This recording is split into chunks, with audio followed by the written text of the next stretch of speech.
આ કચ્છની ધરતી છે. દેદા વંશના રાવજી જાડેજાનો પુત્ર, કચ્છની ધરતીનો કાળો નાગ જેસલ જાડેજા.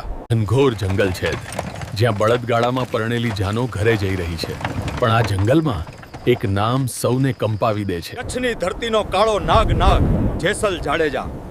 મૂકે તે જેસલ નહીં, જે છોડે અતતે તે જાડેજા નહીં. બાપુ, જંગલમાં કેટલી જાનો જઈ રહી છે. ચાલો.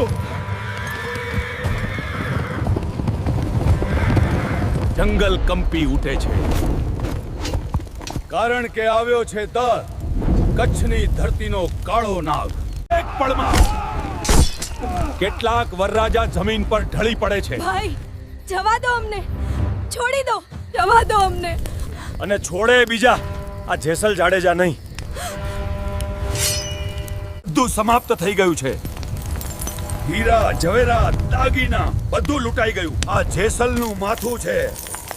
કોઈ બોળી બામણીનું ખેતર નથી. મન ફાવે તે વાઢી જાય. એકવાર નદી કિનારે ઘોડા સાથે ઊભો હતો જેસલ જાડેજા.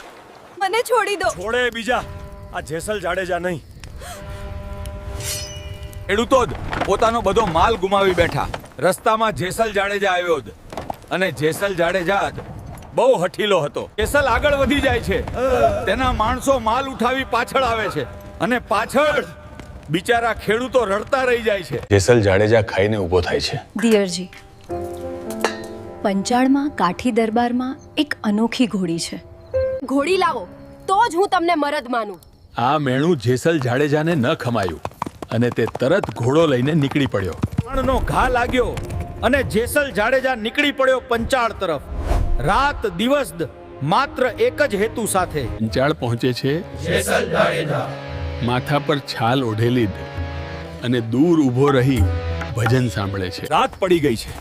જેસલ ચૂપચાપ ઘોડી છોડવા જાય છે, અને અચાનક તેનો હાથ ફસાઈ જાય છે. જેસલ પૂરો જોર લગાવે છે, પણ ઘોડીના ખીલેથી તેનો હાથ બહાર આવતો નથી, અને અંતે જેસલ ચૂપચાપ બેસી જાય છે. વાર થાય છે. સૂર્યોદય સાથે જેસલ જાડેજા ઊભો થાય છે, પણ ખીલમાં હજી પણ તેનો હાથ ફસાયેલો છે. ત્યારે કાઠી દરબારની રૂપવાન પંતી તેને મુક્ત કરે છે. કોણ છે યુવાન તું? હું શું? કચ્છની ધરતીનો કાળો નાગ હર્ષ, જેસલ જાડેજા. ભલે જ, કોઈ વાંધો નથી, પણ તમે કેમ આવ્યા હતા? હું અહીં ઘોડી માટે આવ્યો હતો. એ ઘોડી અને બીજી તમારી પત્ની, હવે હું બંનેને લઈ જઈશ. હવે શું થશે જોયા વગર ન ભૂલતા મિત્રો. જેસલ જાડેજાની કહાનીનો બીજો ભાગ ટૂંક સમયમાં આવશે.